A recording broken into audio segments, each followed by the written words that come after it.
and in Africa like those posed by al-Shabaab.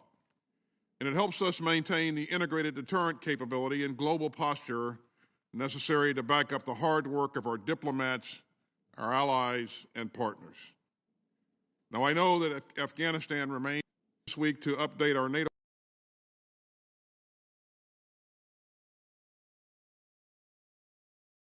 allies in Brussels is encouraged by their continued support for the new direction that we are taking. We've accomplished the mission for which our troops were sent to Afghanistan 20 years ago. And I'm very proud of the brave men and women who made it possible and those who gave their lives for that mission. I'm also deeply grateful to the families of our service members who have endured so much as they sent their sons and daughters and husbands and wives into battle. We will now transition to a new bilateral relationship with our Afghan partners, one that helps them meet their responsibilities to their citizens, but one that will not require a U.S. footprint larger than what's necessary to protect our diplomats. And that's one reason why we're asking to move overseas contingency operations funding inside the budget. This will add greater transparency, accountability, and predictability to the budgeting process, and frankly, it's overdue. Now, this budget also takes care of our people. It increases funding to support in-home care and support, which has become increasingly important during the pandemic. We also seek to improve military base pay and retention bonuses and other incentives that will help us attract and retain the best talent. And we will be working hard to combat challenges that make service in the ranks more difficult for all the men and women of the department, from getting a better handle on the extent to which we experienced extremist behavior to combating sexual assault and harassment. We know we have a lot of work to do in this regard, and we're ready to do it. Chairman Leahy, members of the committee, we feel the greatest military in human history, made up of the finest men and women who have ever donned the cloth of their nation. We also enjoy a civilian workforce deeply committed to every mission that we take on. And no adversary can match the quality of our people. I am immensely proud and humbled to serve with them again. And I can assure you that the President's budget request for fiscal year 2022 fulfills our obligations to them and their families. I thank you for your steadfast support of the Department and for all that you do to ensure that we remain ready to defend this nation. And I look forward to answering your questions. Thank you. Thank you very much. And General Milley.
operating at a very serious and sustained rate.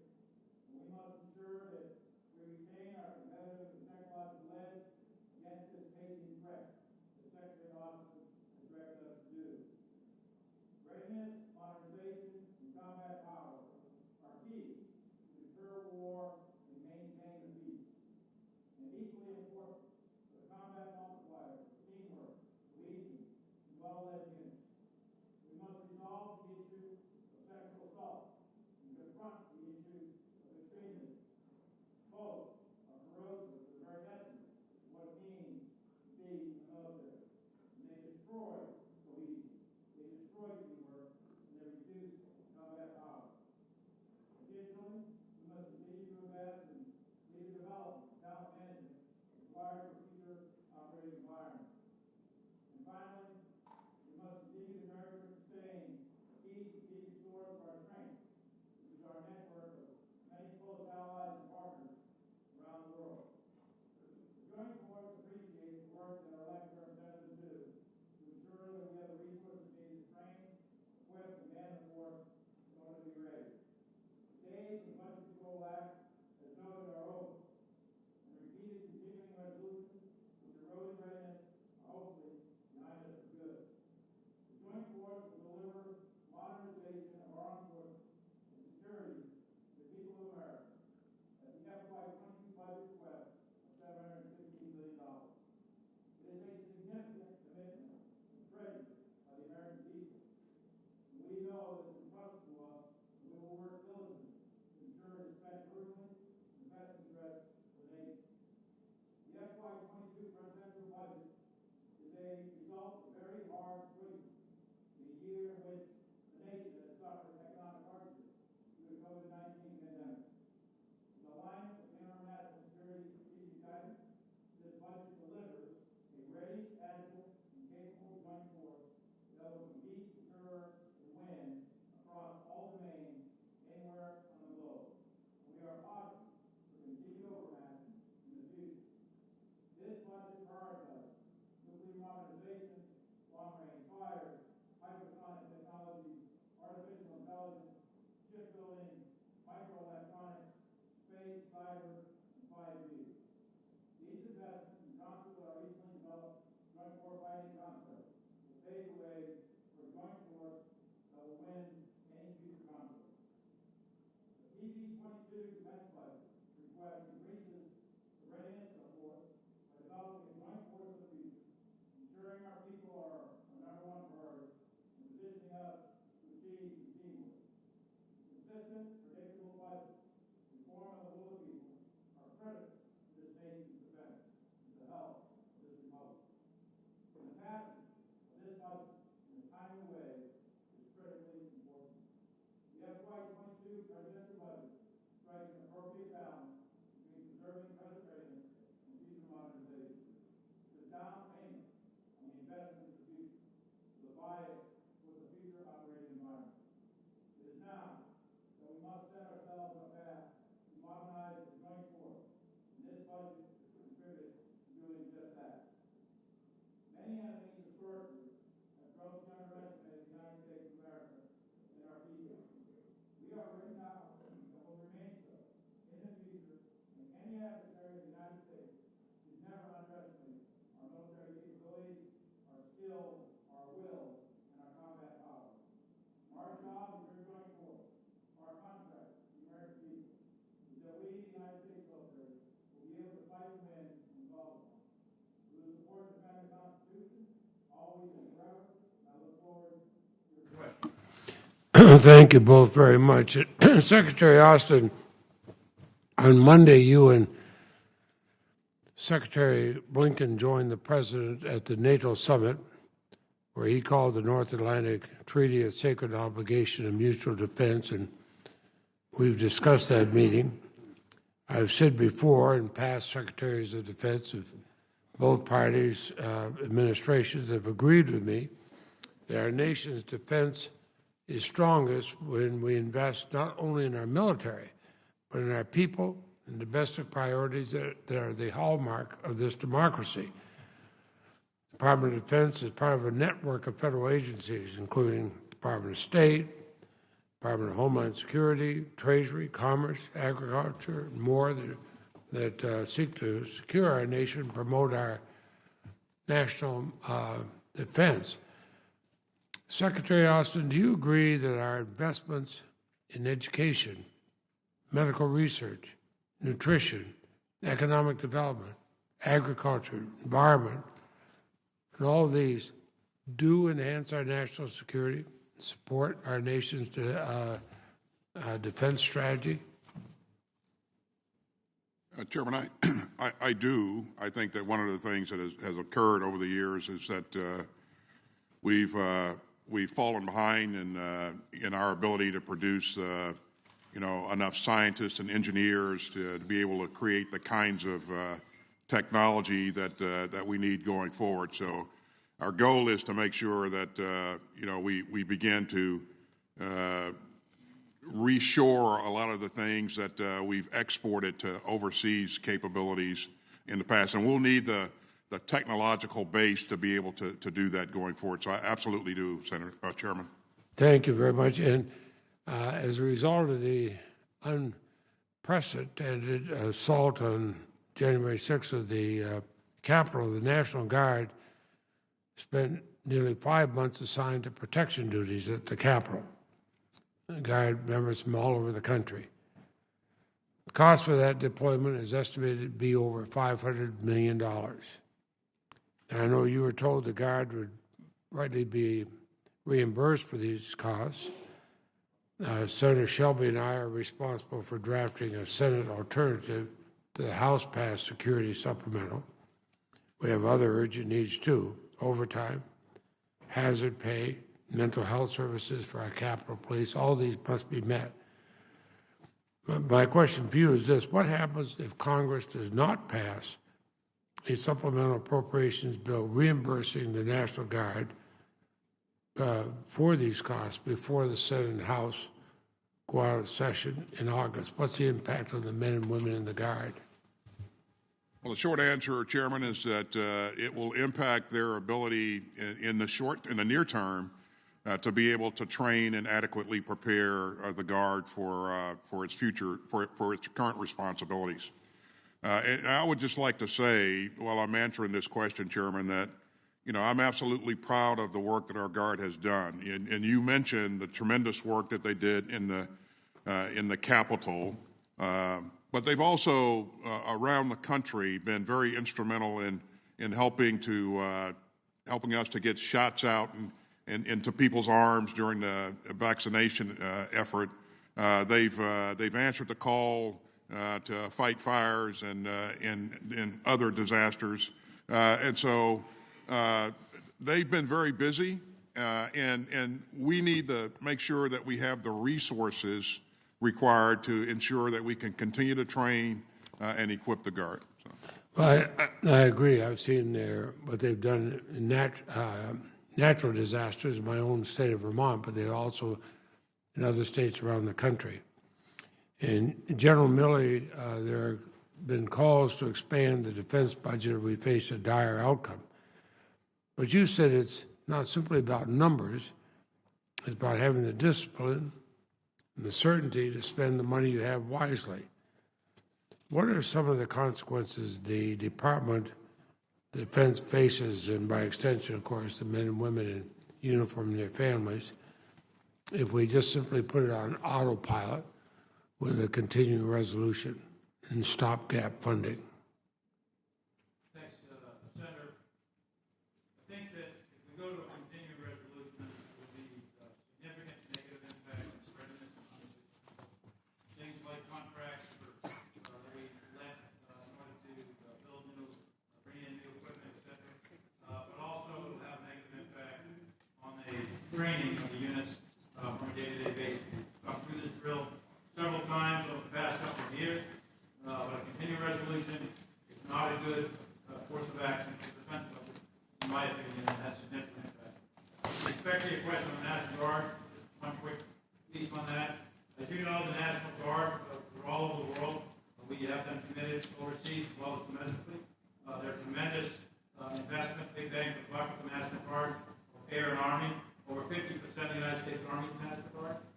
So we don't get the $500 million supplement for the Climate Guard capital, that'll have significant negative impacts on their ability to maintain their readiness. Thank you.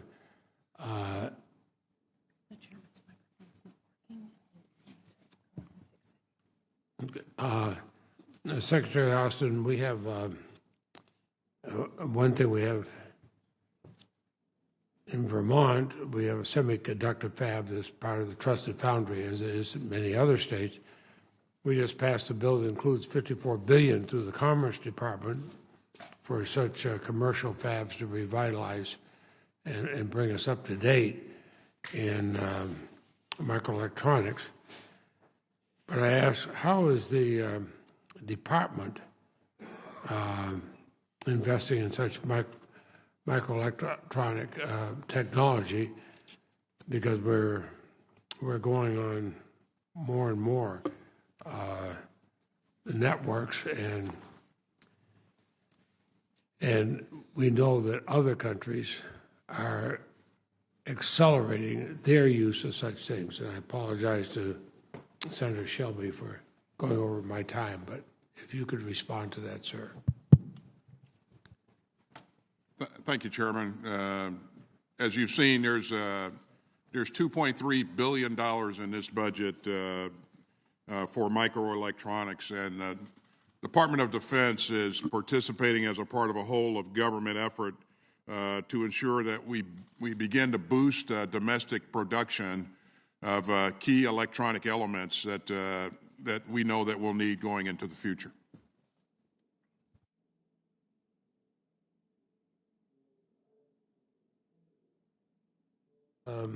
Senator Shelby, we need to pause 5 minutes to fix a couple of microphones. Is that okay with you?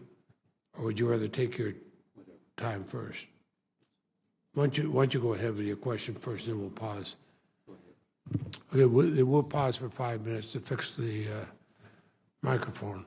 And I have no idea how you do that. I'll leave that to somebody at a much higher grade. Thank you. Chairman to check.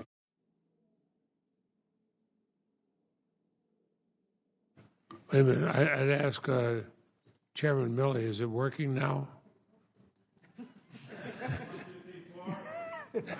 Twice, but Oh, there I'm you go. projecting. Okay, Is it working? it's working. Senator right. Shelby, go ahead, You're sir. born. Thank you, Mr. Chairman. I believe his mic's working, General. Thank you. The department stated that it is prioritizing China as our #1 pacing challenge. I pose this question to the Secretary and to you, General. How does this year's flat defense budget adequately reflect that prioritization?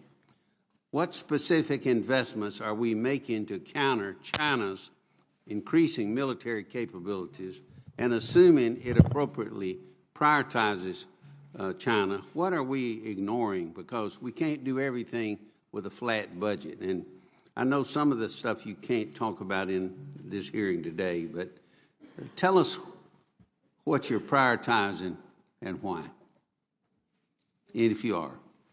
Thank you, Vice Chairman.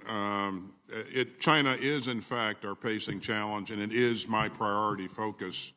You've seen that through, quite frankly, our actions.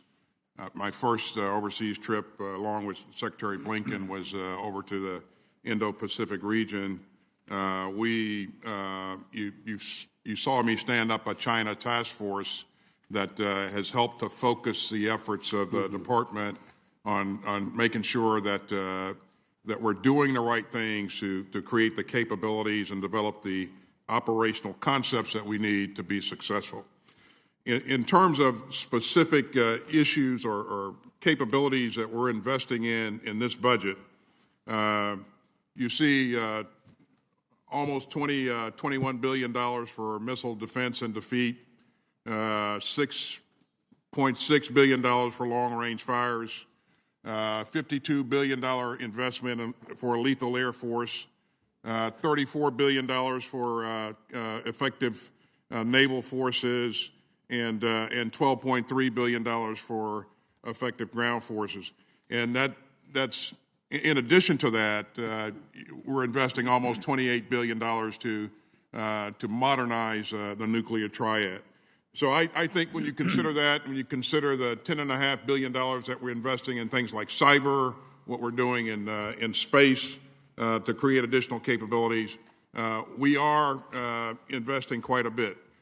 We also invested $5.1 billion for the Pacific Defense Initiative, and I think the aggregate there really will generate a lot of capability that's focused on China. Senator, could I make a comment as well? Yes, sir, General. That's go okay. ahead. This budget biases future modernization. I mean, you always have to do future modernization, which is another word for saying future readiness, and current operations and current readiness. There's always a balance. Previous budgets biased the present. This budget starts leaning into the future, and it's now that we need to pivot because the future, believe it or not, is going to get here someday. And about 10 or 15 years from now, we will be in a world of hurt in the national security geostrategic world unless we invest in the modernization of the United States military. This budget specifically starts doing that in very explicit ways with explicit programs such as the Secretary just outlined.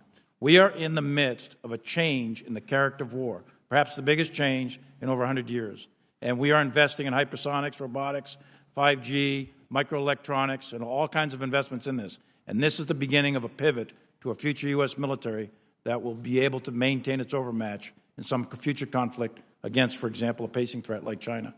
Secretary, do you believe that we're investing enough money in your budget or proposed budget that for hypersonic weapons and also for the quantum computing? Both are very important for the future that the General just talked about. I think these are, thank you, Vice Chairman. I think these are both critical capabilities that we'll need going forward. In terms of hypersonics, we not only need an offensive capability, but we also need to be able to defend ourselves against a hypersonic capability generated by China or Russia. Okay. And I think this budget, Vice Chairman, gives us the flexibility to go after the right mix of capabilities that we'll need to be not only relevant in the future, but dominant. Shifting a little bit, last month President Biden pledged his full support, quoting, to replenish Israel's Iron Dome missile defense system after significant numbers of rounds were used to shoot down Hamas-fired rockets. Secretary Austin, should this committee expect to see a request to replenish Israel's Iron Dome? If not, why not?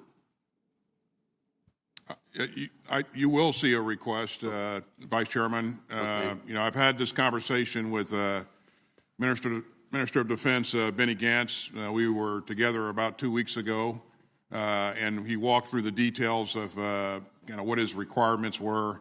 We're working to flesh out those details, okay. and you will see a request in the future. Thank you. Thank you. Thank you very much, Senator Shelby and Senator Feinstein. Thanks very much, Mr. Chairman. Secretary Austin and General Milley, as you mentioned, the Department of Defense is focusing more on the Indo-Pacific and China.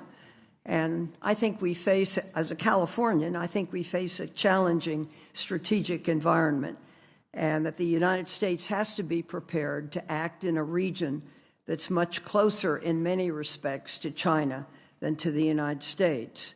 So we need to be smart. We need to have conversations, and we need to be strong as well. And one of the things that has concerned me, I see a lot in the West about various countries having military-to-military meetings, interaction between various countries, and I don't see that with respect to us. What is the policy of this kind of mill-to-mill engagement by our Defense Department? Thank you, Senator. I would just tell you that one of the strengths of the United States of America is that we have a lot of allies and partners who want to work with us, and we We will be successful in the future, and one of the ways that's one of the means that's going to create that success is, leveraging the capacity and capability of our allies. As I pointed out earlier, my first trip overseas was out to the region, the Indo-Pacific region, where I met with our allies in Japan and South Korea, and further traveled to India to meet with our partner there, and just as recent as 2 nights ago, I was in a conference with ASEAN nations and exchanging ideas about how we could better work together. What I've done with the China Task Force is focused our efforts a bit more in a way that will create opportunities for us to better partner with allies and partners in the region, because I think that's really, really important. But to answer your question, we've done quite a bit, but we will do a lot more, because I think this is very, very important.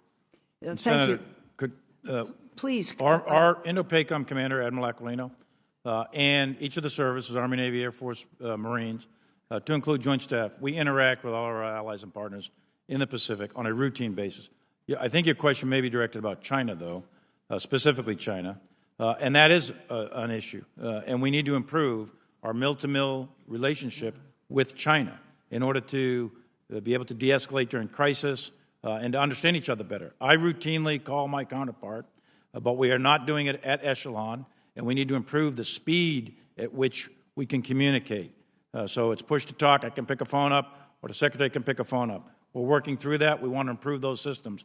But you're hitting a very important point that will keep us and prevent any sort of great power conflict in the years to come. Those systems do need to get set up.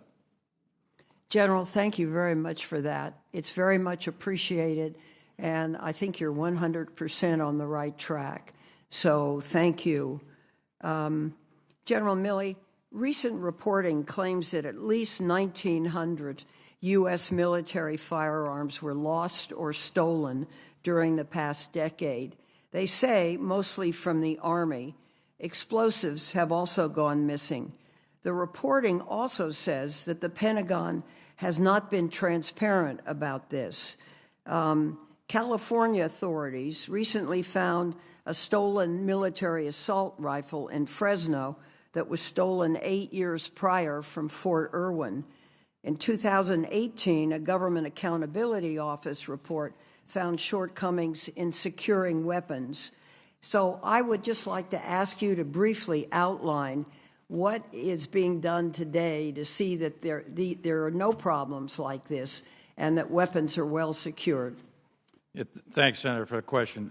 First, we, the Department of Defense, and I can tell you everyone in the military wearing a uniform, from company commander, platoon sergeant, all the way up to myself, we take the security of weapons extraordinarily seriously. We've got an order of magnitude of about, call it somewhere around 3 million or so small arms. I'm not talking big-ticket items and aircraft carriers and F-35. I'm talking small arms. What you're mentioning about rifles, machine guns, pistols, rocket launchers, the things that were mentioned in these reports. I've asked each of the service chiefs to go back and let's get the numbers, let's get the reports over to you to make sure that we can level set as to what's correct and incorrect. I saw the reports as well in the media. I was, frankly, shocked by the numbers that were in there. The reports I have from the services as of this morning are significantly less numbers than are reported in the media. That's not to say it's zero, but it's much less. So I need to square the balance here. I owe you a firm answer. As to what's being done, though, I can assure you that every company commander, every company grade officer out there that's in charge of an organization, every single month is doing a 10% inventory on their arms room, and they are required by law, by policy, by regulation to inventory and account for all of those weapons, anything lethal at all, to include explosives. If anything becomes missing or unaccounted for in any manner, shape, or form, there's a full-fledged investigation by CID as well as unit chains of command, and if anyone is found negligent at all, they are relieved of their command or punished in some other way. And if there's a criminal involved, for example, you mentioned Fort Irwin, There were people arrested, prosecuted, and currently in jail as a result of some of those weapons that you're talking about with the AK-47, etc. So everything is rigorously investigated. There are weapons that we can't account for, but I can assure you that we take it extraordinarily seriously, and I owe you the exact numbers that we're getting, and I'll get you those very, very quickly. Thank you. Thanks, General, for your very direct and honest answer. It's much appreciated. Thank you. Thank you, Senator Feinstein and Senator Collins. Thank you. First, welcome, Secretary Austin and General Milley. We appreciate your service. Secretary Austin, the administration's budget prioritizes national security and homeland security spending last relative to seemingly every other area of the budget. That strikes me as not only unwise but dangerous, particularly when we look at what the Chinese are doing. Mr. Secretary, one of the biggest mistakes in the budget from my perspective is the decision to cut a DDG from the current multi-year procurement contract. This reflects a broader trend of not making the investments necessary to build anywhere close to a 355-ship Navy that multiple studies have confirmed is needed.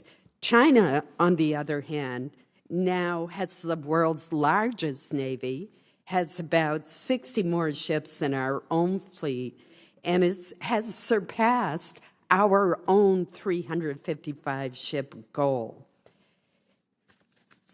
The Office of Naval Intelligence projects that China will have 400 battle force ships by the year 2025. DDGs are the workhorse of the Navy, and the Flight 3s will be the most capable ships in the world. And I want to stress that these are ships in production right now. They're not conceptual ideas or designs for a future ship. We need more DDGs patrolling the Pacific, not fewer. And it's surely significant that the Navy has listed as its #1 unfunded priority the restoration of funding for the missing DDG. My question is this: will you work with the committee to find ways to restore that DDG that has been cut and to meet the Navy's #1 unfunded priority? Senator, you have my commitment that I'll continue to work with the committee to do everything we can to resource our Navy. We have the most powerful, we have the dominant naval force on the face of the planet. It has been so in the past, it is so now, it will remain so going forward. And I absolutely agree with you that 355 ships is a good goal to shoot for. And I want to make sure that we have the right mix of capabilities. Size matters, but capabilities also matter. And so we're going to continue to work with the Navy and with this committee to make sure that we have the right capabilities in place. And our plan is to resource that DDG in fiscal year 23. Well, an admiral once told me that quantity has a quality all of its own. That's always stuck with me. And I'm also very concerned about the impact on our industrial base. We only have 2 yards that build large surface combatants. And Bath Iron Works in Maine has hired 3,000 additional shipbuilders since 2018. It's working quickly to improve its productivity to reach 2 ships per year build rate.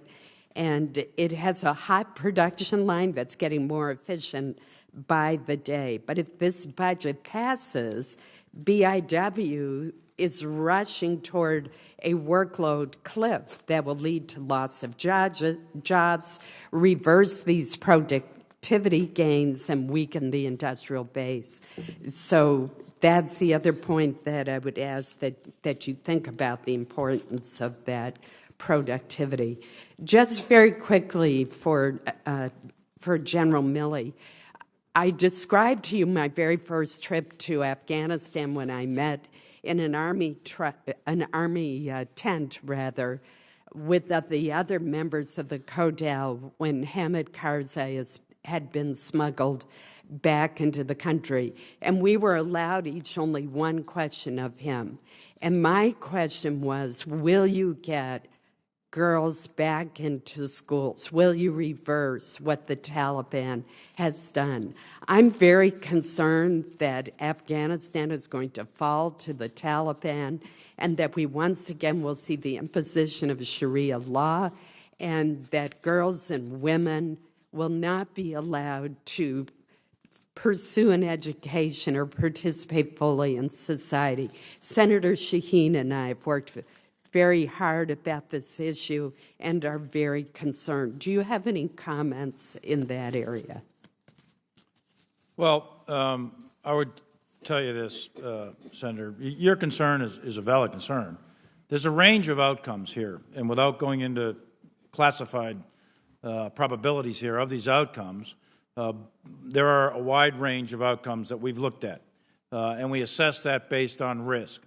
Right now, the government of Afghanistan is holding, and they have approximately about a 325 to 350,000 person security force, Army and police forces. There is ongoing violence, as we know, and we are drawing down our force. Now, the question remains, what will happen in the future? Will that military disintegrate? Will the government collapse? Will the Taliban come in? If the answer to that worst-case scenario is yes, then I think your concern is a very valid concern. What will happen to women and girls, and not only that, but many, many others, and they're probably going to be at risk. But I would also tell you that is not a certain outcome. There are many other outcomes that are possible, and we're going to work to try to have those outcomes achieved as opposed to the worst-case outcome.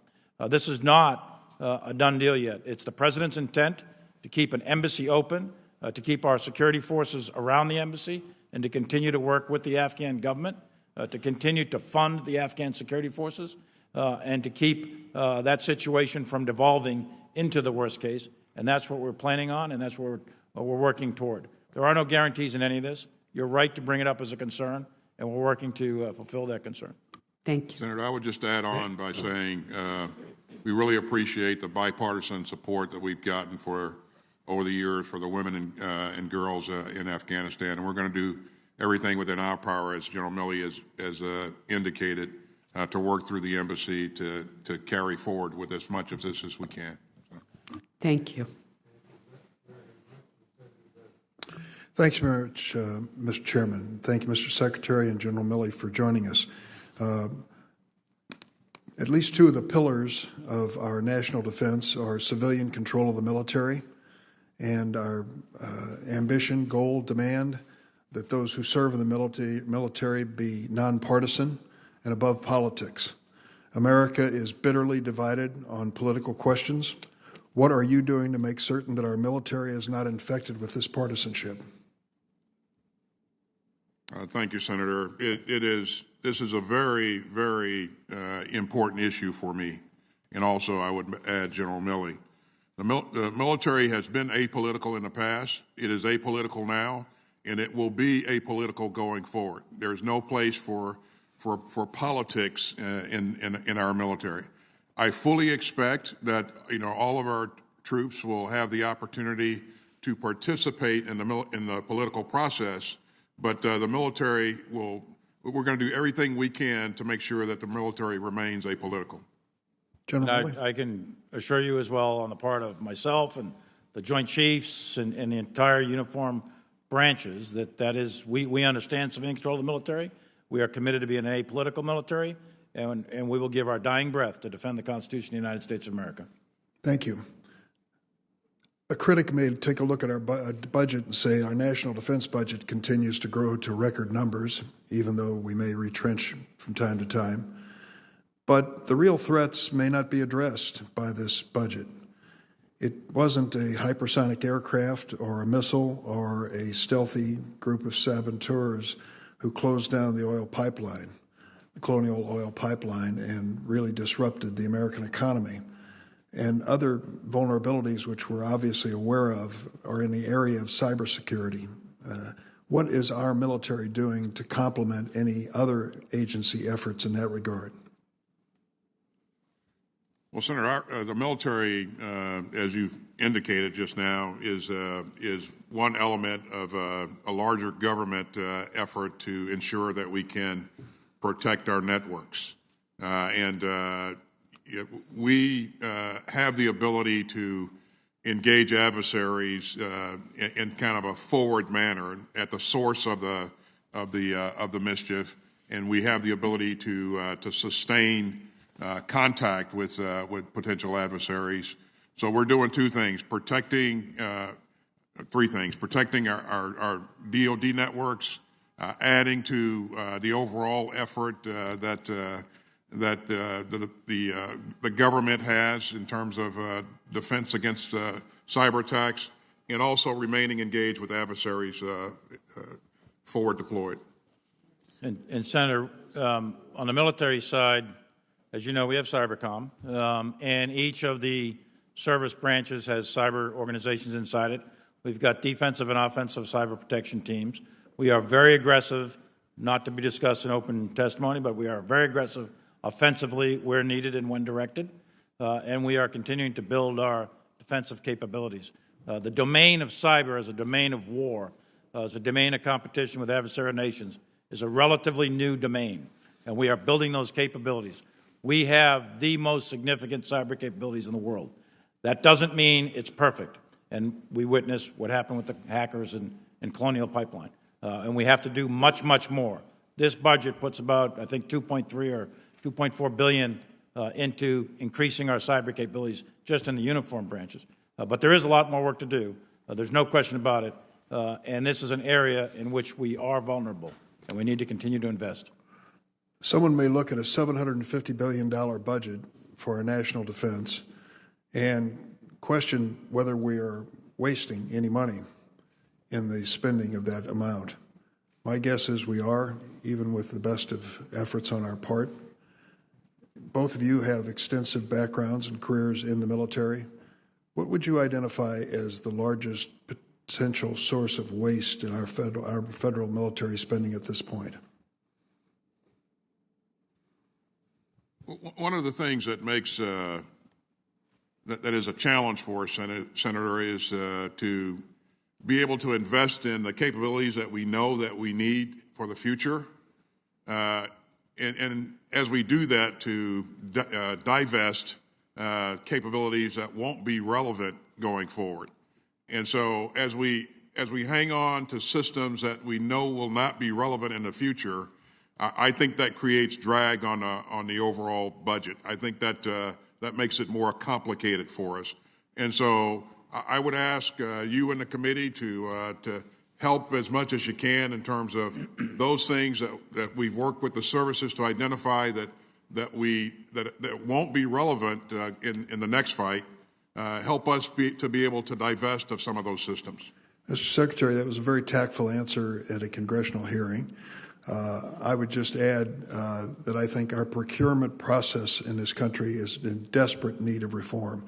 We are wasting too much time and too much money in our procurement process, and the responsibility of changing it is in your hands and ours as well. Thank you both.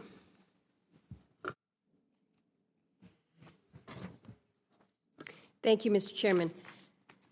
Gentlemen, thank you for your leadership. Greatly appreciate it. Mr. Secretary, I appreciated the opportunity that we had for a discussion on some Arctic-related matters just last week. I expressed my appreciation for the Department's initiative in this focus on the region. We have seen the service-level Arctic strategies released over the last year or so. Those have been good. Actually exceptional. These strategies really give the attention to this region that I think we recognize needs to be a priority, or at least it gives the attention in writing. I was hoping that we would see the implementation and resourcing of these strategies reflected better in this budget request. As I look at it, it seems like we've missed the mark a bit here. I think we recognize we're seeing regional competition. We are seeing a level of activity in the region from those that who would have ever thought that the interest would be coming from China, that China would be resourcing, whether it is icebreakers, training with the Russians. We know, we can see what is happening up there. Senator Sullivan had an opportunity earlier this week, or last week, I believe, to question General Van Herk on how the services could use what was included in this year's budget request to implement their respective Arctic strategy. And his response was a little less than encouraging. He said, "I see an inching along. We didn't move the ball very far down the field this year in the budget with regards to resources in the Arctic." So the question to you this morning is whether you believe we do have adequate funding for the Arctic strategies in the budget. What can we do to use General Van Herk's words, to move the ball forward in the Arctic in a more responsive manner?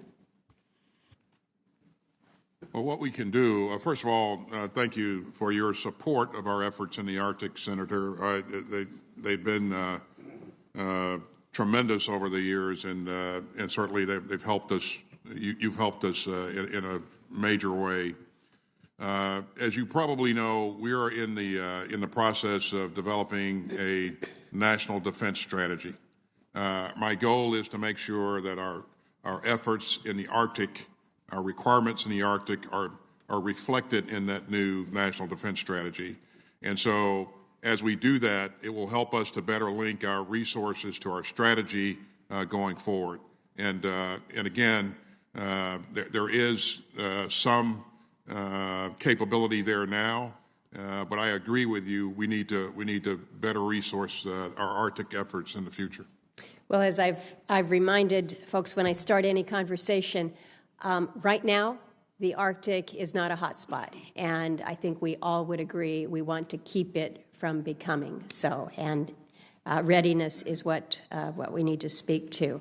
I also want to raise the issue of mineral security in the context of national security.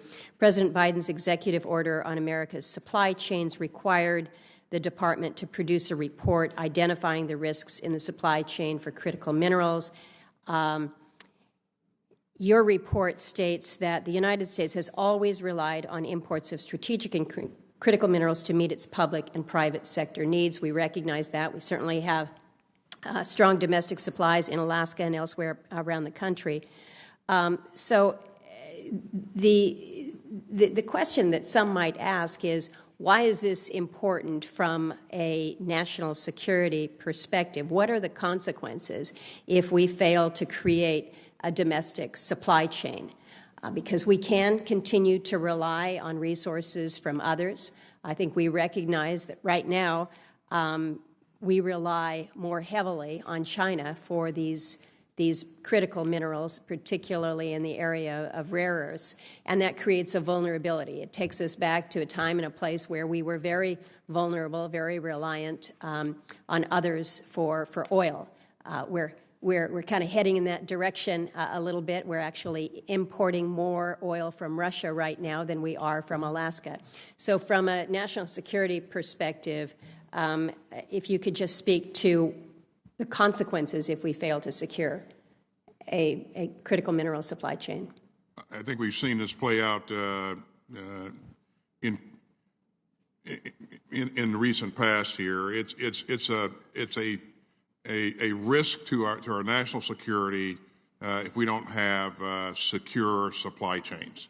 And so what we're doing is there's $341 million in this budget that we've set aside to help us partner with U.S. companies. And part of that is designed to help us begin to establish our own capabilities for rare earth elements that can help us to maintain or create more secure supply chains. But it is certainly a risk if we don't have secure supply chains. Thank you, Mr. Chairman. Thank you, Senator Murkowski. And Senator Tester, the chair of the Defense Subcommittee. Thank you, Chairman Leahy, and thank you all for what I've heard so far. I certainly appreciate the answers you gave to Senator Shelby in particular on his questions. This year's budget proposal includes numerous requests to divest legacy platforms all across the services for a projected total of $2.8 billion in savings in FY22. I agree with you that there are some old weapon systems that don't have a place in our next fight, and I've expressed this to you before, and I support that. But I also want to see the math and understand how these divestments were selected. For example, I want to know if our National Guard, which we all think highly of, is taking a disproportionate share of cuts as it applies to legacy systems. So, Secretary Austin, when divestments occur, it impacts the resources available to our National Guard, potentially degrading force readiness. So how are you balancing finding savings to tomorrow's force with potentially reduced capabilities today? Well, we certainly, everything that we do in terms of systems, we want to make sure that our Guard has the capability to be properly equipped. And as the chairman mentioned earlier, you know, the Guard's not just doing domestic, they're not just involved in domestic activities. We have them deployed in a number of cases. They've gone to war with us over and over again with the active component. And so they need up-to-date, modernized equipment. And our goal is to make sure that they have that. And so retiring a system that's no longer relevant for the future does not impose necessarily a tax or a cost or a burden on our National Guard. So I will direct this to General Milley just simply because I want to see if his mic's working. Do I see this incorrectly then that you guys don't believe that the Guard is taking a more of a cut as it applies to legacy than active duty? Yeah, I'll check the specific numbers, but I do not have the impression that the Guard has taken a disproportionate cut of the divestiture. But the real message here, though, I think for the committee and for all of us, is we must pivot to a future military force. And yes, there are legacy, so-called legacy systems that are quite good. They're very capable in today's world. But they will likely not be as relevant in a future fight. We must invest in some of these emerging technologies of artificial intelligence, robotics, hypersonics, and so on. We must do that now. We cannot invest in horses when we're about to face machine guns and tanks. Those mistakes were made 100, 150 years ago. We can't do that. We must keep pace with the threat environment that's ongoing. Thank you for that. I think it's an important message for all of us to hear, and I think we need to take it to heart. I want to talk about multi-year contracts for a little bit. It does apply to something that Senator Collins asked you about when I was out of the room. But at the Defense Department's request, Congress approved a limited number of multi-year procurement contracts. These longer contracts are a commitment to the industry to buy a certain number of ships, airplanes, missiles, and with the idea that we're going to save money in the long haul and give them certainty also.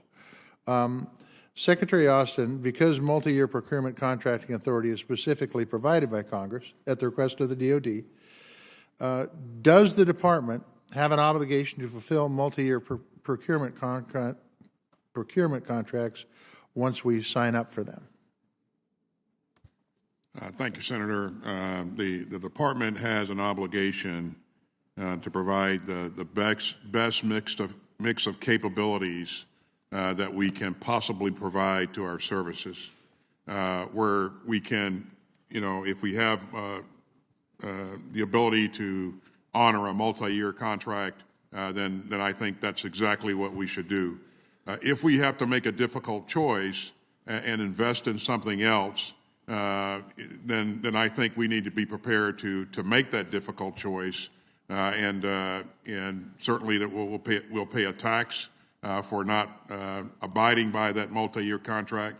But I think what's most important is that we provide the right capabilities for the service. So I got you, and I agree with you. But I also have a belief that if we're going to sign a multi-year contract, we ought to live up to it, or we shouldn't sign it in the first place.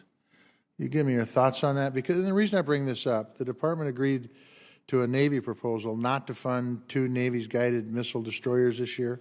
That would break a multi-year contract. I think the destroyer that Senator Collins talked about is the same thing. Yeah, so for the DDG, the tax for not complying with the multi-year contract is about $300 million. But when you compare that to a couple of $1 billion that you would have had to spend on that DDG, Okay. So I mean, we have to make choices, and in this case, we invested in a DDG, 2 submarines, and a frigate. I got you. Okay. Thank you. Thank you very much. Thank you, Mr. Chairman. Thank you, Senator Tester. Senator Graham. Thank you. Thank you both for your service to our country. Secretary Austin, does the Department of Defense have a definition of what a cyber attack against the United States constitutes?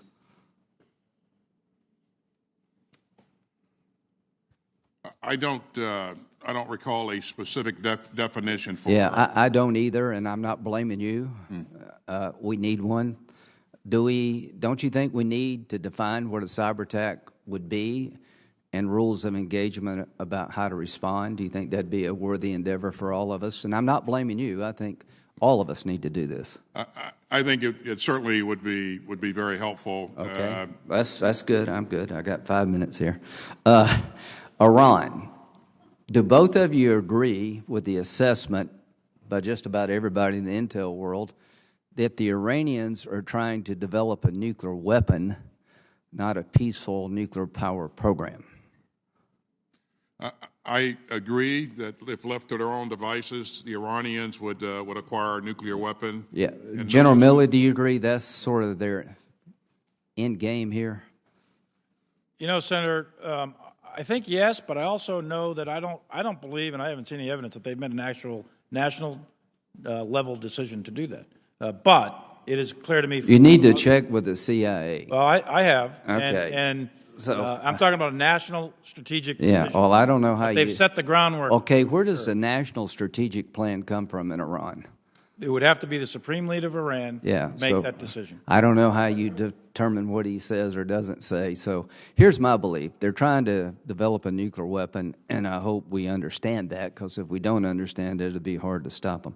That's my belief as well, Senator. Okay, thank you, sir. Afghanistan, both of you, how would you rate the likelihood of international terrorist organizations like Al-Qaeda and ISIS regenerating inside of Afghanistan and presenting a threat to our homeland or our allies, given what you see today? Is it small, medium, large? How would you assess it?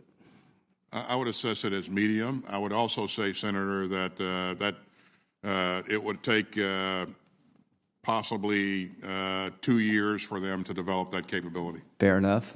General Milley? I concur with that, and I think that if certain other things happen, if there was a collapse of the government or a dissolution of the Afghan security forces, that risk would obviously increase. But right now, I'd say medium and in about 2 years or so. Okay, thank you very much. Do you consider the border situation in terms of a 160% increase in illegal crossings in the last year a national security threat for the United States? Secretary Austin? I think that we should be able to control our borders, and I would defer to Secretary Mayorkas. Well, would you agree with me, General Milley, that 160% increase in illegal crossings does represent a threat? Sure, I think there's a possibility or a probability of contraband or people with malfeasance of forethought and criminals and terrorists and all that kind of stuff. That's all possible, and I think the border protection of any nation, sovereignty of any nation, is a national security issue for any country, to include ours. I also think that the primary responsibility to do that is law enforcement for the United States. I understand. We've taken $2 billion away from the Department of Defense to build a wall. Do you think we should based on your assessment of the threat, do you think walls will help? Or are you just not able to give me an answer on that? I think there's other ways to work to control the border, Senator. Okay. I'm not sure that a wall is... So you're okay with the Biden decision to stop building the wall? I certainly support my president's decision, Okay. Senator. All right. Thank you very much. China.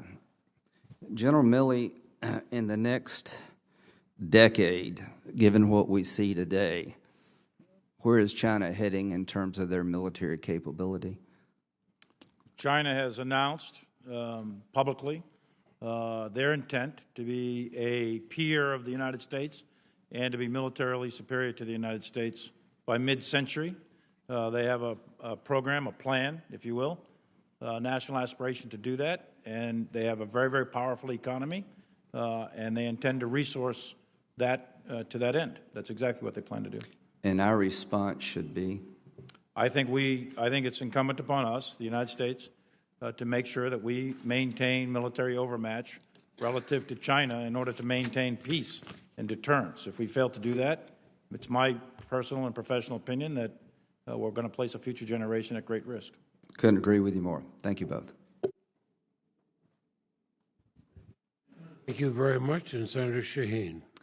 Thank you, Mr. Chairman, and Secretary Austin, General Milley, thank you both for being here this morning. Over the course of the almost 20 years of conflict in Afghanistan and Iraq, we've relied on our partners on the ground to help us, particularly in Afghanistan, where at the time the President announced the intent to withdraw, we had 18,000 Afghans in the queue who say that they are being threatened with harm to themselves and their families because of their willingness to help the United States.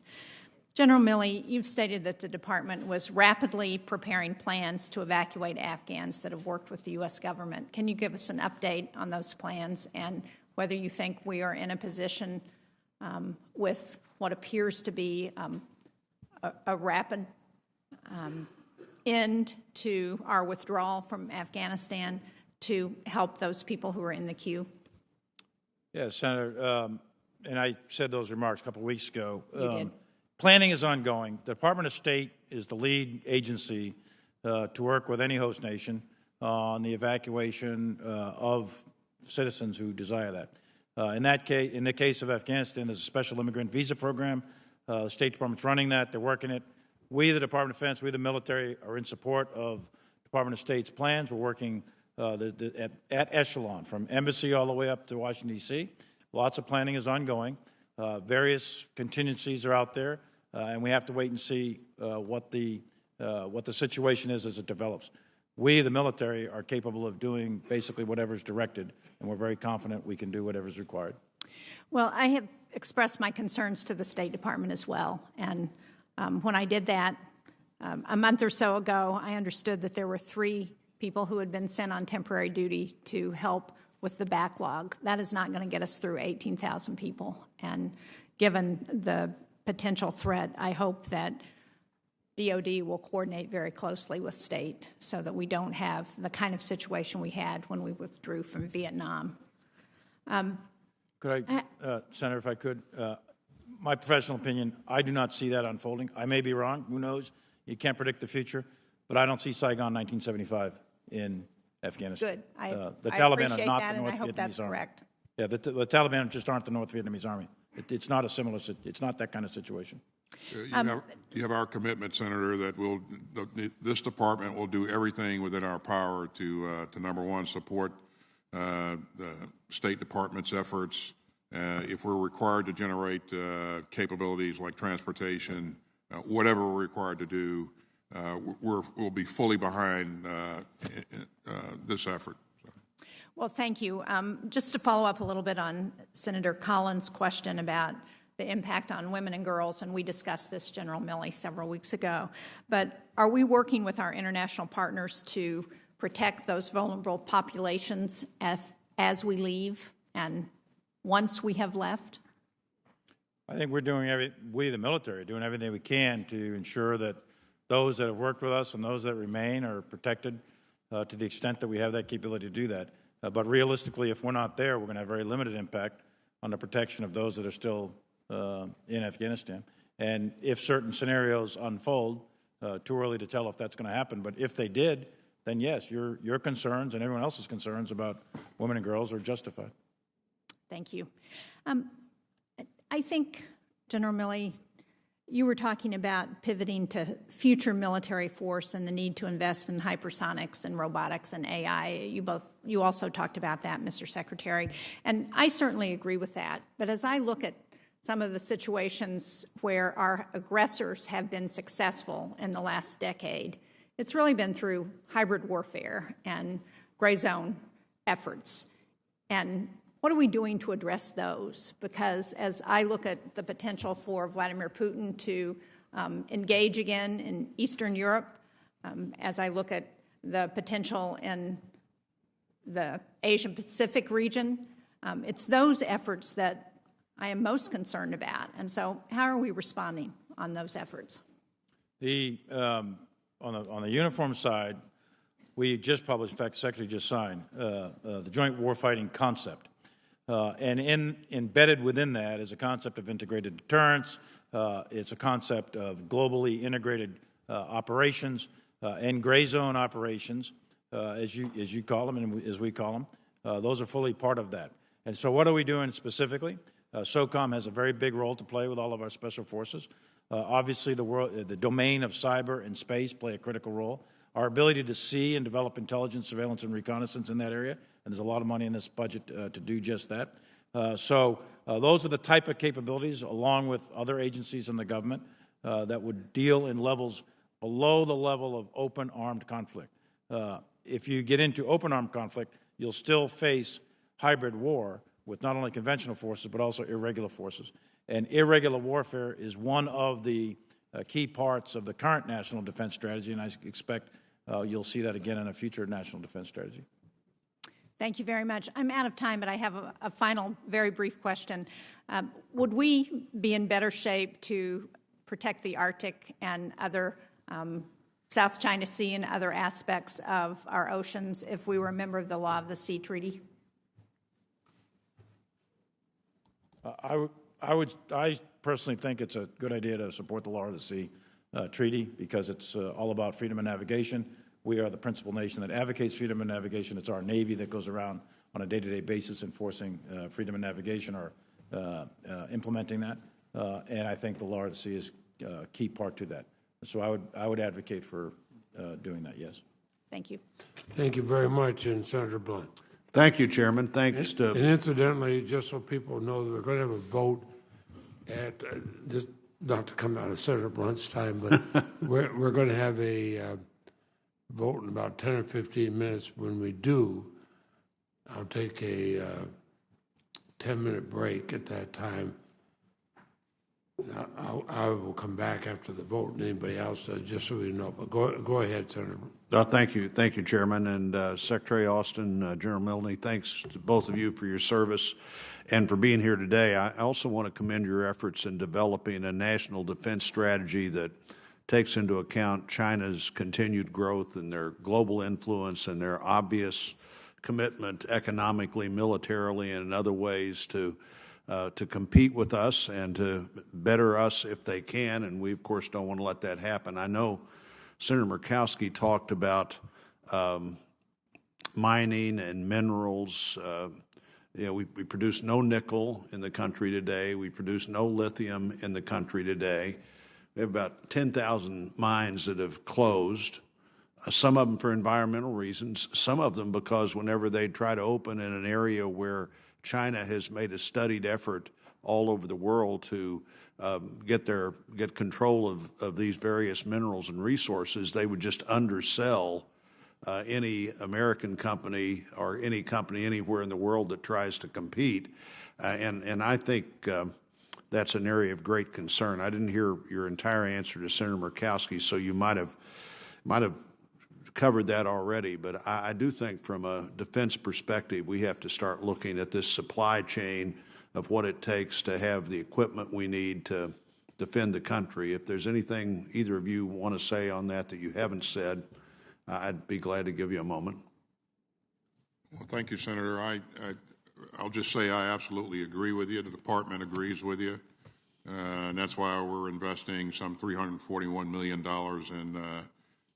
in enabling us to better partner with U.S. companies. And part of that is going after some of those rare earth elements that you talked about that are required to produce some of the capabilities that we'll need going forward. And, you know, rare earth is not nearly as rare as you might think it is, but every time, again, somebody tries to develop it, China's put themselves in a situation there where they can make it incredibly unprofitable to try to do that. On that regard, the Indo-Pacific Command generally, at the top of their unfunded requirements in that command, the Missile Defense Agency expressed a need for additional funding to boost defense against ballistic military threats in the Pacific. Specifically, the Indo-Pacific Commander's #1 priority is more money to develop a ballistic missile defense system for Guam. I'd be interested to hear your assessment of what happens when we don't fund that priority. It's a top priority for me to be able to protect the United States of America, and of course Guam is a part of our country here. So we've invested $118 million in this budget towards the development of missile defense capability on Guam. So. And do you think that met the Indo-Pacific Commander's request? That's not what he requested, but I think it gets us moving in the right direction. And of course, as we further develop this, we can invest more as time goes forward. Well, you know, one thing this committee has always looked at, and I think will again this year, is the unfunded list and the prioritization on that list. This may be a topic we want to revisit later. While we're in the Indo-Pacific, General Milley, as an example, you know, our ally Australia, clear that China is doing everything they can to make the world uncomfortable for Australia economically and militarily. What are we doing to further partner with and better support Australia or any of the other Indo-Pacific allies you'd want to mention? Senator, thanks. Let me make a comment on Guam. I think your mic may not be on again. Can you hear me now? Well, Guam is the homeland, part of the homeland. So Guam is defended. I don't want anyone to think it's not. The BND would add to that. We have a tiered, layered defense. So Guam is defended. It's after something that will improve the defense. It doesn't fully fund what it is that you're having data centers and or now having with respect to Australia, we have routine mill-to-mill contact with them, routine exercises. We continue to do that to strengthen that on a daily basis with myself. I talk to Angus Campbell a lot, and I know Admiral Aquilino does as well. We do it at the unit basis as well.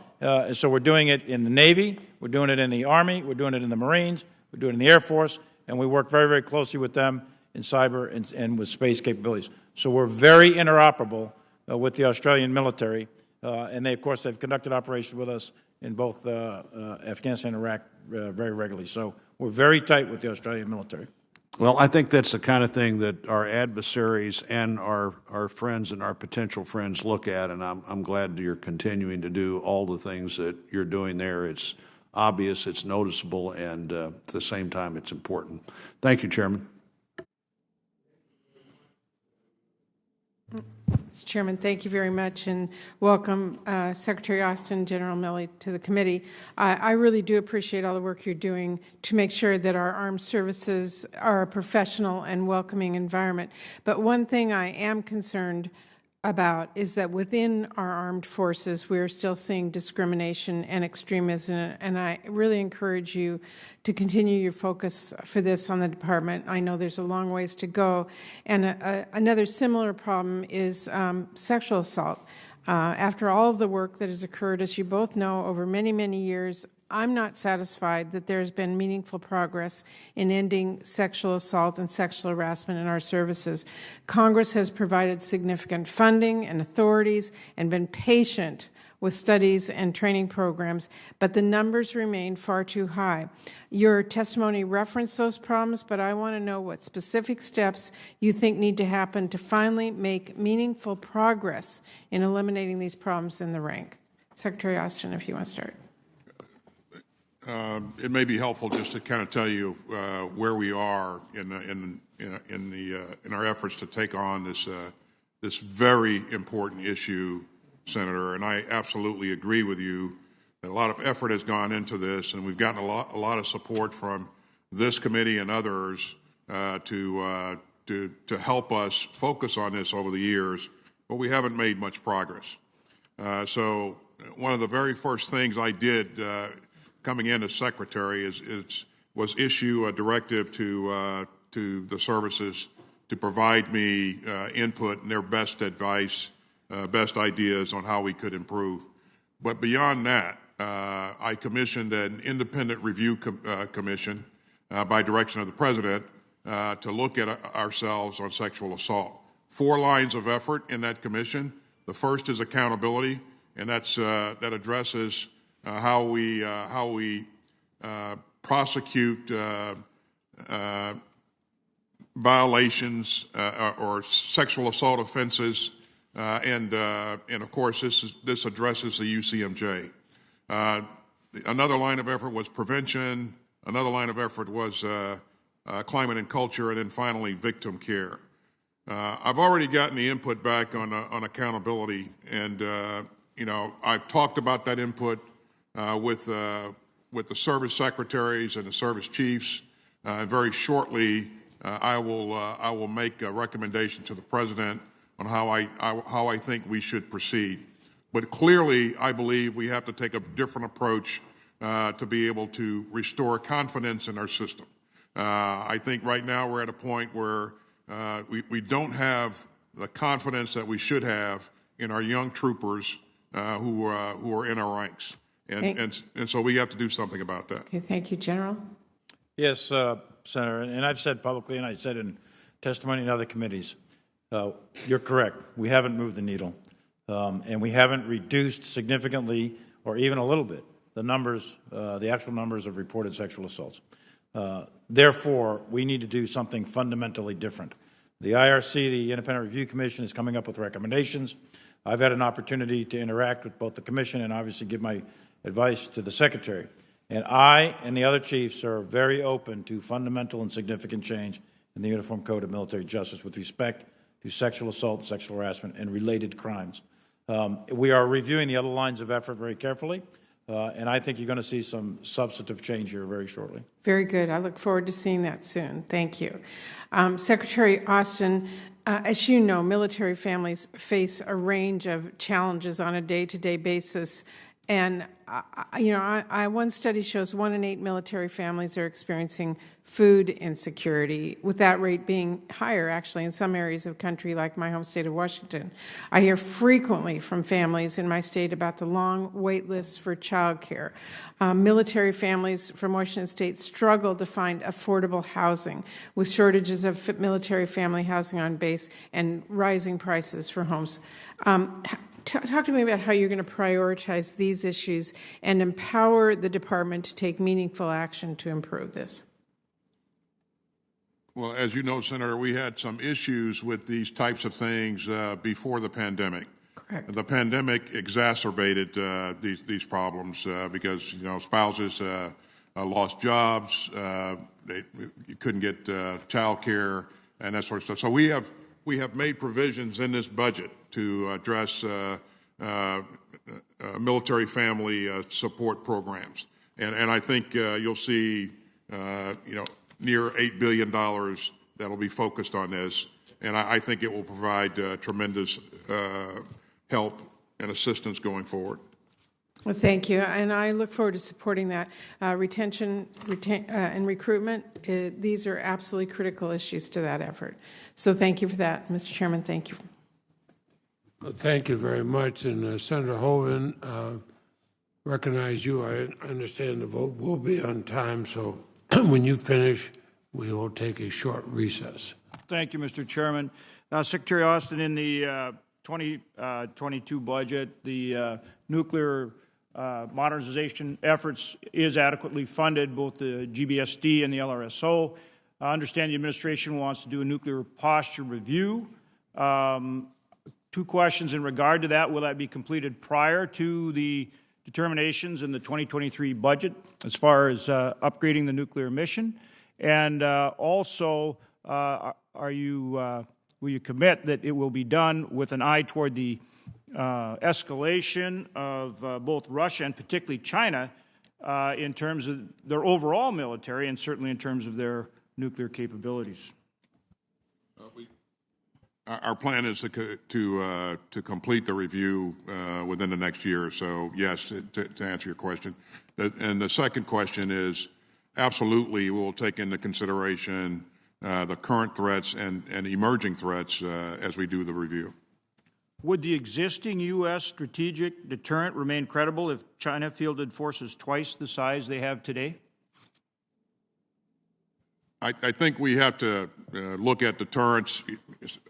To answer that question, yes. Yeah, our intent is to remain credible no matter what. And so the purpose of the review is to make sure that we have the right capabilities in place to counter any threat presented by China, Russia, or whomever. And would you agree that the efficacy and strength of our conventional forces is necessarily buttressed by having an adequate nuclear deterrent that equals or exceeds that of our major adversaries? Yeah, our nuclear triad has been the bedrock of our deterrence effort for many, many years, and it will continue to be so in the future. So the answer to that question, Senator, is yes. General Milley, I'd ask you essentially the same question. Yeah, first, the answer is yes. Now and in the future, if we continue to fully modernize the triad, then the U.S. nuclear strategic deterrent is fully adequate to deter any adversary, to include China, even if China doubled what they have right now. There's no question in my mind. But deterrence, as you know, requires not only the capability and the will, but also the communication that your adversary needs to understand that you have the capability and the will.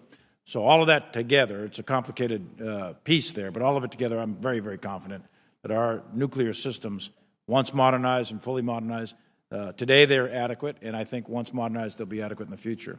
The conventional piece, the nuclear piece and the conventional piece go hand in hand, and it's a dynamic that works in order to keep great power peace. And it's very, very important that we retain overmatch relative to China and or Russia, but specifically now we're talking China, into the future. And in combination, those two in combination will keep us at a level of competition, and we won't be able to, or we won't get from competition into conflict. And that's a critical thing as we go to the future. Do you support helping Israel replenish its missile defense following the recent attacks by Hamas? Do I support that? Yes. That's a policy question about whether we should support. We have the capability to do it, and I think it's a policy question as to whether we do. Then I would ask Secretary Austin. Absolutely. We remain committed to supporting the defense of Israel.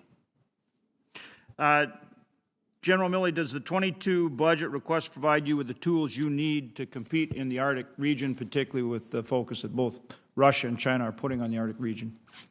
I think it does for right now and for the period of time of the budget. But the Arctic is going to become increasingly important geostrategically, and we see that already with some activities that both Russia and China are doing in the Arctic. So as the Arctic ice melts and resources become more available, et cetera, there's going to be increased competition in the Arctic in the years to come. So I think that this budget does for the immediate future, which is what this budget does. But as you go into the future, that remains to be seen. We're going to have to continue and probably increase resourcing for the Arctic in the future. The final question is are there other things that we should be doing vis-a-vis Taiwan to help ensure its defense? You wanted to say something, sir? We are committed to Taiwan's ability to defend itself, and in accordance with the Taiwan Relations Act and 3 joint communiques and 6 assurances. So we're doing a lot now to help them be able to defend themselves, and we'll continue to do that in the future. Thank you, gentlemen. Thank you, Mr. Chairman. Well, thank you, and I thank the 2 witnesses. I apologize. We will take a approximately 10-minute break. I will vote and come right back, and we'll pick up with the order there. And I hope that works for our witnesses.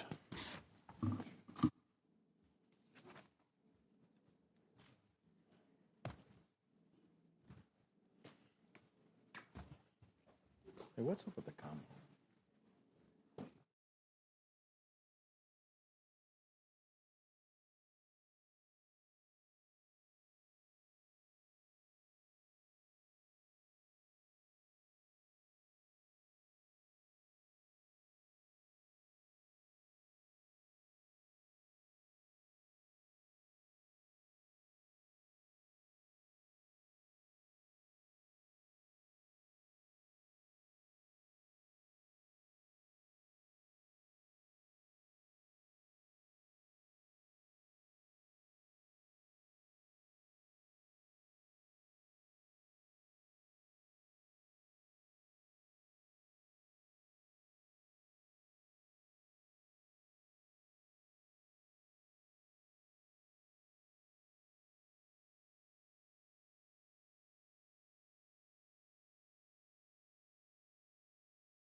thank everybody.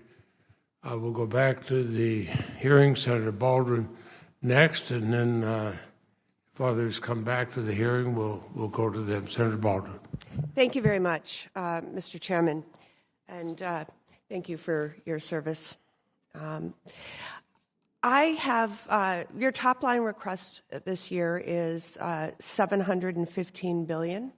That is a 1.6% increase. I've been actually reading about and hearing a lot of criticism about the level of funding compared to the budgets under the previous administration. However, this neglects the fact that while President Trump's top line was higher, he also diverted billions of defense dollars to fund a wall on the southern border. I may have differing views on the appropriate size of the defense budget, but Secretary Austin, I'd just like to give you a chance to explain why this top line is the right amount. Thank you, Senator. I think this, well, first of all, the budget is based upon or is informed by the President's interim national security strategy and also my message to the force. I think it buys us the flexibility that we need to go after the right capabilities that will ensure that we remain relevant in any competition with any great power. And so we're trying to invest in those things that'll be absolutely relevant for the future, and it includes, again, tremendous investments in missile defeat and defense, $6.5 billion in long-range fires. We invest $52 billion in buying a lethal air force, $34 billion in buying combat-effective naval forces, and $12.3 billion for combat-effective ground forces. And when you combine that with our investment in cyber, which is about $10.5 billion, and some other things, it really does create a tremendous capability for us. Thank you. I want to briefly talk about Buy America policies. We really excel in the U.S. at innovation, but we've allowed our domestic industrial base to atrophy. And the National Defense Industrial Association gave our defense industrial base a grade of C in February. Meanwhile, China's has grown exponentially, especially in areas like shipbuilding and suppliers. I think that our defense acquisition system focuses too heavily on upfront costs, perhaps at the expense of factoring in the long-term dividends for having a competitive U.S. manufacturing and production edge over competitors like China. Although I've discussed this with you and with the China Task Force, I don't hear much about protecting and expanding our domestic supplier base when we talk about China. So please discuss how the department can leverage the benefits of Made in America during acquisition decisions. Oh, well, thank you. I think you've heard the President talk about making sure that we begin to reinvest in our industrial base here, and also our education system to ensure that we're creating the best and brightest scientists and engineers, and I think that's really important. You may have heard me say earlier that we're investing $341 million in an effort to be able to better partner with U.S. companies and to really begin to strengthen our supply chains. We want to be competitive across the board, and that includes, what we're doing here in the homeland with industry. We want to make sure we're growing the best scientists and engineers. And so this is going to take some time, but it's absolutely our focus to be able to compete across the board and not just military items alone. Thank you. The U.S. will withdraw all U.S. forces from Afghanistan by September, a decision I agree with. Can you please follow up with the committee and me in writing, but certainly I'll welcome your comments right now, describing what the enduring over-the-horizon requirements will be for Afghanistan once we withdraw, which is now in less than 90 days. Yesterday, the New York Times reported that the administration is reconsidering its rules on conducting drone strikes as well as the future for U.S. Special Operations Forces in Somalia. So I'm concerned about any expanded footprints or operations without significant congressional oversight. But I'm also concerned with any expansion while the services testify that they have other underfunded needs. So do you have any update on the decision timelines and any relevant authorities or funding issues associated with these policies? As you know, we're doing a forced posture review, and I won't predict when we'll complete that work, but we'll get through it as quickly as we can. The Somalia issue and other issues will be a part of that. But the focus will be to make sure that, whether it's in Somalia or some other place in the world, that terrorists don't have the ability to threaten our homeland from an ungoverned space. I think we owe it to the American people to make sure that we're defending forward. In terms of our requirements for over-the-horizon capabilities, we'll absolutely lay those out for you in writing as you've requested. Thank you. Thank you, and Senator Coons is here, and Senator Coons, go ahead, and then if nobody else comes, we will recess. Thank you so much, Chairman Leahy and Vice Chairman Shelby, and it's great to see you both. Thank you, Secretary Austin, General Milley, both for your testimony today and for your decades of tireless service to our nation. General Milley, I enjoyed our conversation earlier this week and agree that the House and Senate need to do our job and pass an on-time budget for the DoD to avoid a continuing resolution and to deliver the sort of robust financial support that the men and women at arms who serve our nation deserve. Given the swift rise of China, given ongoing threats from Russia and Iran and DPRK and others, and the prolonged challenges presented by the pandemic, I think this is a crucial defense budget. I'm pleased to see significant investment in modernizing our armed forces by developing and adopting and deploying the technologies of tomorrow, cyber warfare capabilities in particular, as well as artificial intelligence, hypersonics, microelectronics, 5G, and others. The character of warfare, as you've both testified, is changing, and our budget needs to reflect that. This week, NATO, for the first time, recognized the security challenges posed by China's aggressive foreign policy, and I'm hopeful this budget will allow us to work more closely with allies and partners to secure and maintain our force posture in the South China Sea, the Strait of Taiwan, and the larger Indo-Pacific region. I'd be interested in hearing from both of you, if possible. We just had a Foreign Relations Committee hearing on Taiwan. How likely is China to actively pursue a unification strategy with Taiwan through force in the near future?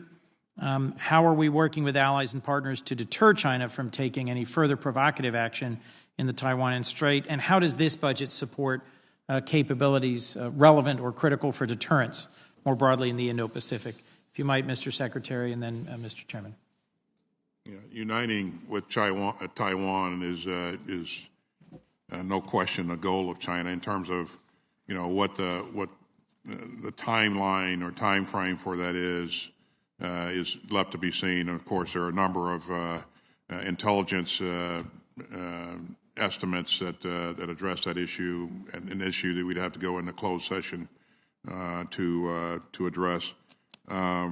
But we know that it's a goal of China, and we also know that our position is that we remain committed to helping the defense of Taiwan in terms of providing the ability for them to defend themselves in accordance with the Taiwan Relations Act, the 3 communiques and the 6 assurances. So it is very likely that they'll want to do that in terms of When they'll have the capability to do that, it's left to be seen. And over to General Milley. Excuse me. Hey, Senator, and you've heard testimony recently from the former Indo-PACOM commander and the current Indo-PACOM commander on this very topic, and you've heard from others as well. My assessment in terms of capability, I think China has a ways to go to develop the actual, no kidding, capability to conduct military operations to seize through military means the entire island of Taiwan, if they wanted to do that. Secondly is intent. I think you asked about probability. We can go into a classified session and tell you why I think this, but I think that there's little intent right now or motivation to do it militarily. There's no reason to do it militarily, and they know that. So I think right now the probability is probably low in the immediate near-term future. But I do think it is a core, CORE, national interest of China to unite Taiwan. And the internal politics of China are up to China as long as whatever's done is done peacefully and doesn't destabilize the region or the world. Thank you both. We've just seen how well-placed cyber attacks can cripple critical infrastructure. There was a recent incident involving Colonial Pipeline. There's significant investment in this budget for cyber. How are we positioning ourselves, Mr. Secretary, to both defend against and respond to cyber attacks? In terms of defending, we're part of a whole of government effort to work on the defense of our nation, our infrastructure, and other things. We have the ability to defend forward in terms of making sure that we address aggressive actions at the source of the activity and maintaining contact or with that element throughout. But in terms of defense of the homeland, we're one of a number of elements that are working together to in a whole of government effort. So. Two things, if I might, just a concern and a last question. Several of my colleagues have raised concerns about the timing and the planning for the retrograde operations in Afghanistan and making sure that we've provided sufficient planning and capability for those who've served alongside us. I look forward to working with you both on addressing those challenges. General, if I might, one last question. As the Department reviews its global force posture, how do you view the U.S. military's role in responding to jihadist extremist groups in the Sahel and the Horn of Africa, and our partnerships with other nations in ensuring that they do not develop the capacity to strike the homeland? Well, our primary role is to protect the United States, the homeland, its citizens, and our interests worldwide, and we'll do that no matter where they are, whether in the Sahel or wherever. And specifically, though, I think the best approach, not only there but globally, is to work by, with, and through friends and allies in the region, small, train, advise, assist missions, intelligence, surveillance, reconnaissance assets, and that sort of thing, and some financial aid. I think that's the best approach, broadly speaking, in order to contain or disrupt or deny any advanced terrorist actions against the United States. And where we see it developing, then, if appropriate, we would recommend to take direct action if necessary.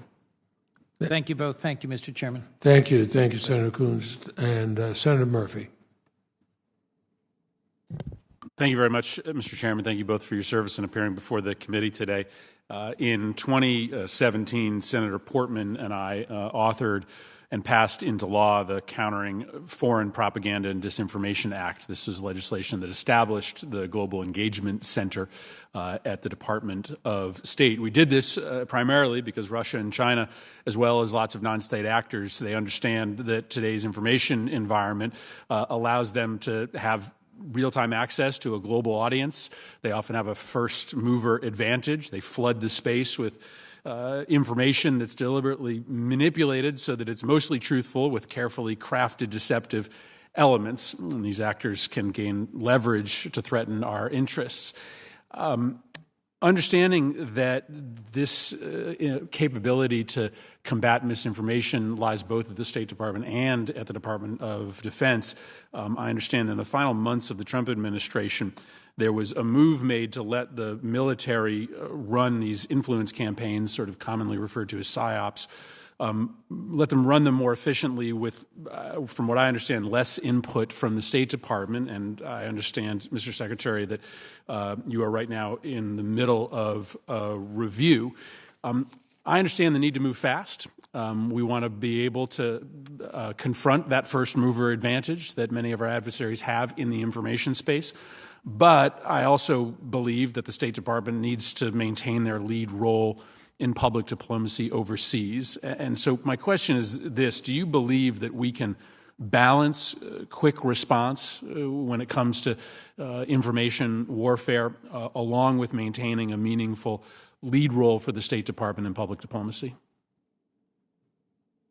I do, Senator, and this is a subject that Secretary Blinken and I have discussed, and I think we see this alike. I do think the state should lead in this effort, and we should work together to make sure that we're creating the right kinds of effects in the space. Yeah, my understanding is that under the prior rubric, it would sometimes take months for the State Department to respond. That's too much time. At the same time, I do think it's incredibly important for them to continue, especially those that are serving in post at embassies overseas, to have meaningful input. Appreciate that. Question for both of you on our basing footprint in the Middle East. In the 1980s, the Middle East was a key Cold War theater. It was the primary source of U.S. purchased oil, accounting for 80% of our imports. Today, the Cold War is over, and while there's still great power competition happening in the Middle East, it's not the same as it was in the 80s. And, of course, today our share of imported oil that comes from the Middle East is down to about 11%. We import more from Mexico than we do from Saudi Arabia. And yet, we still have over 30 bases in the region. And I guess I think we need to have an honest conversation as a committee about the costs associated with those bases, both the financial costs, but they also draw our focus away from increasingly important theaters in Africa and Asia. They create pressure on the United States to ignore serious human rights abuses, lest our criticism of these regimes put our troops at risk. And they sometimes stand out as propaganda fodder for Iran or Al-Qaeda or ISIS. A question to both of you is that as you look at our proper basing footprint around the world, isn't it time for us to take a hard look at our force level and our basing levels in these locations in the Middle East to try to match that footprint to an updated national security assessment of the real threats that are presented to the United States? It's not the 1980s any longer, and there's a big expense to this committee and to the taxpayers that come with that footprint, but it also tends to draw our focus away from theaters that I know are of increasing importance. Thank you, Senator. The Middle East is important to us now, and it will be so going forward. You've heard me say a number of times that our pacing challenge, my pacing challenge, is China, and so our focus is on making sure that we have the right operational concepts and capabilities to deter China or Russia or anybody else who would want to take us on. We're undergoing a force posture review. We're also developing a new national defense strategy. And so to answer your question, it is time to take a look at where we are and what we're doing. It's the right way to do business, and so more to follow on that. But we are doing that. And I sign up to that as well. We have troops actually in about 160, 165 countries around the world, in many, many bases beyond the Middle East. And a holistic review, a force posture review, to include bases, to ensure that the disposition of the U.S. military is out there doing what we need it to do in terms of our national interests, et cetera. And specific to the Middle East, the short answer is yes, we absolutely need to do the review. Our interests have changed over time, and we need to make sure we got the right people in the right place to achieve the right effect in accordance with the NDS or the new NDS that will come out, in accordance with the President's guidance and in accordance with the ends that we are trying to achieve. And Senator, we're going to have to stop very soon because of the vote. I'll go to Senator Van Hollen. I believe one other senator has come in. If you both keep it to 5 minutes, and then we will recess the hearing at that time. Thank you, Mr. Chairman, Secretary Austin, General Milley. Thank you for your service to the country. Secretary Austin, I know you stated previously that you believe extending the New START agreement is very much in our national security interest, and you also indicated that follow-on negotiations with Russia, China, and others on nuclear arms control could serve our interest. General Milley, I'm interested in your thoughts as well. I saw that just last month, Admiral Richard, on behalf of Stratcom, had said that he thought extension of New START was very much in our interest. And General Hayden, as you well know, formerly Stratcom commander and now Vice Chairman, Joint Chiefs, have said the same thing. He said he thought it was a good thing. Do you agree that extension of the New START is in our national security interest? I do. And not only that, but as a matter of principle, I'm in favor of arms control in general, especially when it comes to those types of weapons. So, yes, on New START. And you also agree, I think, that continuing negotiations with Russia and initiating discussions with China on arms control can serve our national security interests. I absolutely believe that putting limits on and having international regimes and treaties, et cetera, to limit weapons, especially weapons like those, I think is always in our national interest. I appreciate that. Secretary Austin, a little closer to home, including Maryland, but still of national significance. I know both of you agree that quality health care for our troops is a very important element of military readiness. And the coronavirus pandemic has underscored the critical importance of military medicine, as well as other medical research in our country. Last year, for the first time in its history, the Uniformed Services University of Health Sciences graduated its class early so they could deploy to the front lines in the fight against COVID-19. Yet at the same time, the Department of Defense, under former leadership, was proposing dramatic cuts to military medicine and cuts specifically to USU. I'm pleased that the FY22 budget turns away from those cuts and authorizes a 2% increase in military medical end strength. Secretary Austin, can you just talk briefly about the role of military doctors, nurses, and other medical professionals in the fight against COVID-19 and how the FY22 budget proposal invests in military medicine? Well, to adequately describe the role of our docs and military professionals in the COVID fight may take a couple of hours, but you won't be surprised to know that I am absolutely proud of what we've seen here over this past year, not only from our docs and our military medicine professionals, but also from the military overall. This is something that has taken the lives of 600,000 Americans. And so coming into this, the chairman and I really wanted to have the ability to influence this and do our part to help our country recover from this awful pandemic. And that's exactly what we did. You saw us out helping to distribute vaccines, deliver vaccines, warp speed, a number of things. But it's just absolutely important to us to be a part of this, and I think we've had the ability to make a difference there. In terms of the budget, I believe this budget does resource our medical professionals. How much is enough? There's probably never enough. This is something that's very important to me. And you have my word that I'll remain cited on it, and we'll make sure that we resource our medical professionals to the best of our ability going forward. So, Thank you, Mr. Secretary. Just in my remaining 30 seconds, I do want to put something very much on your radar screen in connection with this issue, which is while sort of operational ongoing funding has been restored to USU in the FY22 budget, there had been previously on track in the military construction budget funds for the new education and research building at USU. When the previous administration cut military medicine funds, they also cut that out of the long year, 5-year budget review. So I do look forward to working with you and your team to make sure we get that critical program back on the budget as it had been planned to be for a very long time. Do I just have your commitment to discuss that with you? You do have my commitment, Senator. Thank you, Mr. Secretary. Thank you both.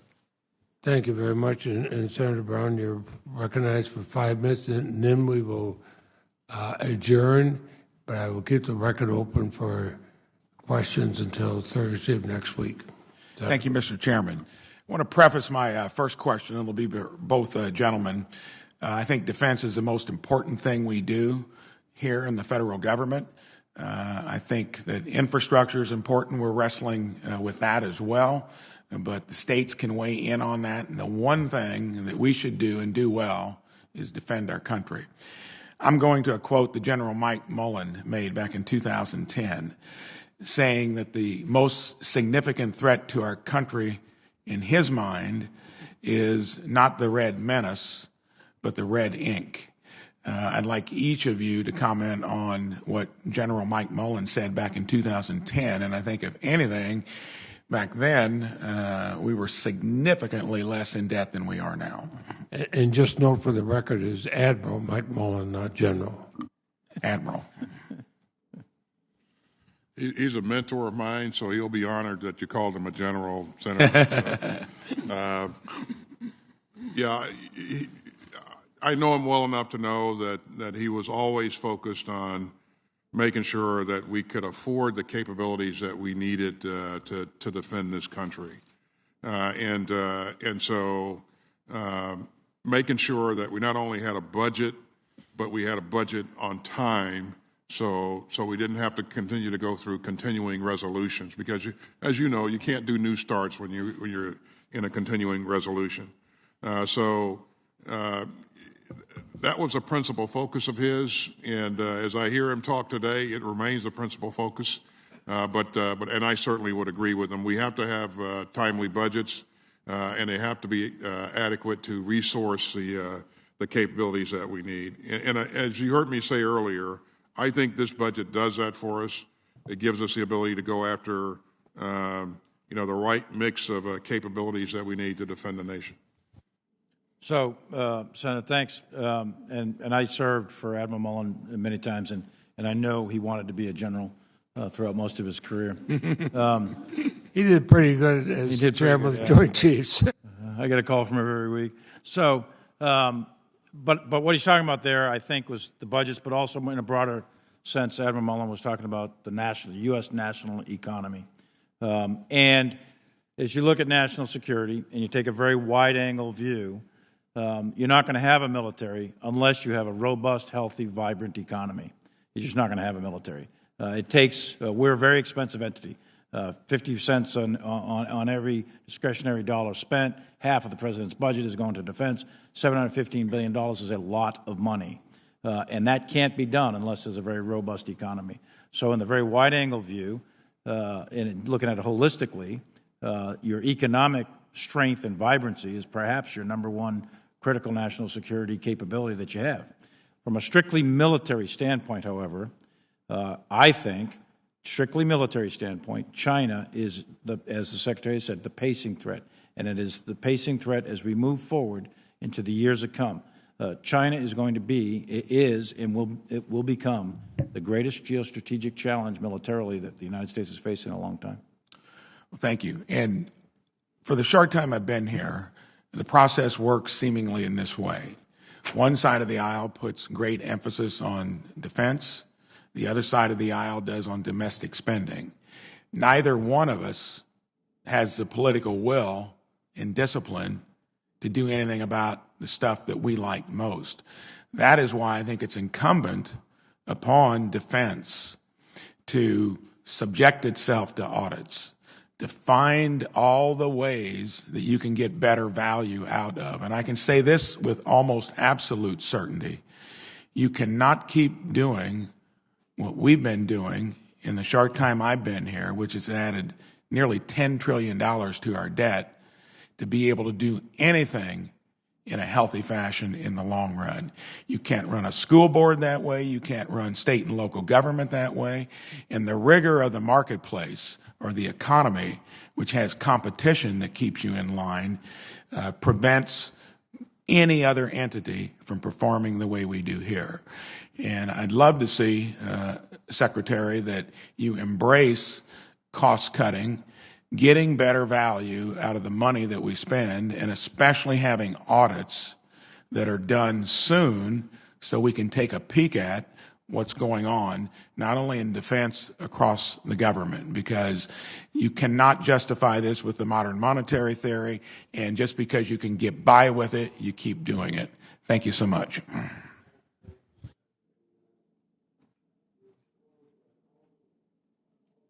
I'd want all senators to hear, if we want to avoid a continuing resolution, we must begin bipartisan and bicameral discussions with the White House to establish top lines for fiscal year 2022, so the Appropriations Committee can do its work. It does neither the country, Department of Defense, or any other department good to govern by a continuing resolution. In fact, it's a disservice to the country, and we will continue to work to get real appropriations and vote them up or vote them down. And I thank you, two gentlemen. It's been a long morning, and I know all your other duties, but it has been a most informative discussion, your answers to members of both parties, and I appreciate it. We stand adjourned.